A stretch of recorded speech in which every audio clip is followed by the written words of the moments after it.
Have you ever noticed how easy it is to be kind to a stranger? You'll hold the door. You'll smile.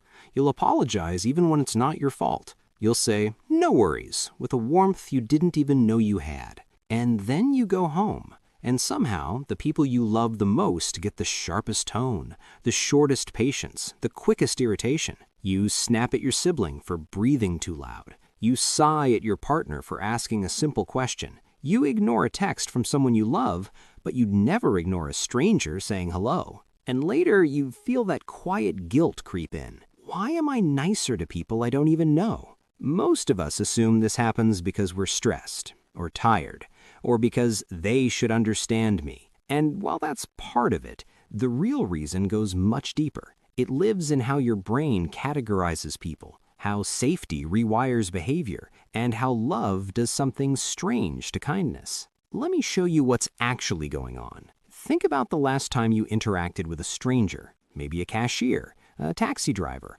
someone online you'll never meet again. You were probably polite, even careful. You chose your words. You managed your tone. You might have even been nicer than necessary. That's not accidental. When you're around strangers, your brain is in performance mode. It's alert, slightly guarded. You're aware that you're being evaluated, even if it's subtle. Your reputation, however small the interaction, feels like it's on the line. Your brain is basically saying, "Let's not mess this up." Psychologists call this impression management, but you don't need the fancy term to understand it. You feel it every time you're on your best behavior around people who don't know you yet. You show the edited version of yourself, the polite version, the socially acceptable version. Now contrast that with the people you love. With them, your brain doesn't feel like it needs to perform. There's no audition, no evaluation, no fear that one wrong sentence will end the relationship. And that's where the problem begins. Because safety changes behavior. When your brain labels someone as safe,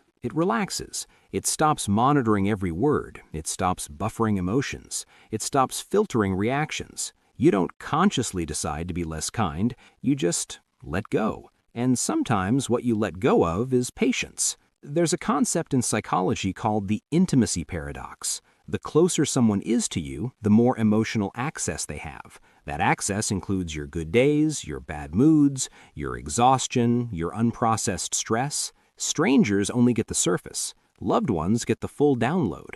Think of it like this. You wouldn't empty your entire emotional backpack onto a stranger's table, but with someone you love, you don't even realize you're doing it. You drop the bag. You spill everything out. And sometimes kindness gets buried under the weight of everything else. Another layer to this is expectation. You expect less from strangers. If a stranger is rude, you shrug. They're having a bad day. If they misunderstand you, it's no big deal. You don't take it personally. But with people you love, expectations skyrocket. They should know better. They should understand me. They should know what I meant. And expectations turn small moments into emotional landmines. When a loved one disappoints you, it doesn't feel like a random event. It feels personal. It feels like a violation of an unspoken contract. And your brain reacts faster and harder because the stakes feel higher. This is why a harmless comment from a stranger slides right off you, while the same comment from someone close can ruin your mood for hours.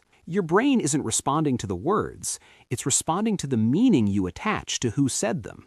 There's also something called emotional efficiency, and it sounds harmless until you see how it plays out. Your brain is constantly trying to save energy. With strangers, everything is unfamiliar, so your brain stays engaged. With loved ones, your brain thinks it knows the pattern. It fills in gaps, it assumes intentions, it predicts outcomes. So instead of listening fully, you react automatically. You don't hear what they actually said, you hear what you think they meant. And automatic reactions are rarely kind. Add stress to the mix and it gets worse. When you're overwhelmed, your brain goes into survival mode. It prioritizes tasks, threats, and immediate relief. Guess who gets the emotional overflow? The people closest to you. Not because they deserve it, but because your brain believes they're strong enough to handle it. In a strange way, being unkind to loved ones is often a sign of trust. Your nervous system believes, I can fall apart here. I don't have to hold myself together. But trust without awareness turns into damage. There's also a cultural layer we don't talk about enough. We're taught, explicitly or not, that relationships can absorb strain, that love is unconditional, that family and partners will understand. So we unconsciously outsource our emotional regulation to the people closest to us. We vent instead of process. We snap instead of pause. We assume forgiveness instead of practicing restraint. And over time, this creates a strange imbalance. Strangers get the polished version of you, loved ones get the raw, unfiltered, sometimes wounded version. Here's the painful irony. The people who see you at your worst are often the people you love the most, and the people who see you at your best are the ones who mean the least in the long run. That doesn't make you a bad person, it makes you human. But understanding this matters because patterns that go unnoticed become habits. There's a famous study where researchers found that people are more likely to suppress anger around strangers than around close partners, not because the anger is bigger with loved ones, but because the perceived consequences are smaller. Your brain calculates risk. Losing face with a stranger feels risky. Hurting someone you love feels irreversible. And that's the quiet danger, because while love is resilient, it's not indestructible. Kindness isn't just about big gestures, it's about tone, timing, attention, small moments that signal, you matter enough for me to try. When those moments disappear, relationships don't explode, they erode. Now here's the shift that changes everything. What if kindness wasn't something you reserve for strangers, but something you practiced most where it matters most? What if the same care you give a stranger became the baseline for the people you love? Not because they require performance, but because they deserve presence. This doesn't mean walking on eggshells or suppressing your emotions. It means recognizing when safety has turned into complacency.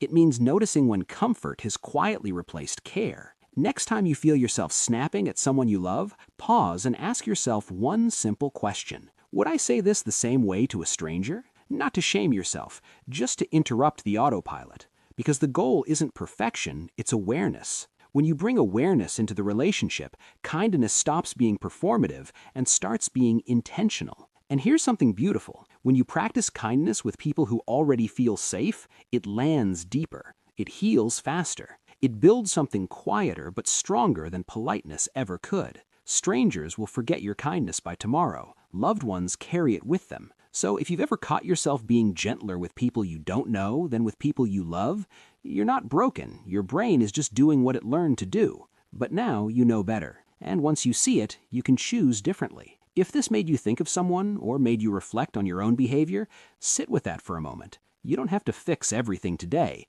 Awareness is already a step forward. And if you want to keep exploring the strange, quiet patterns behind why humans behave the way they do, you're in the right place.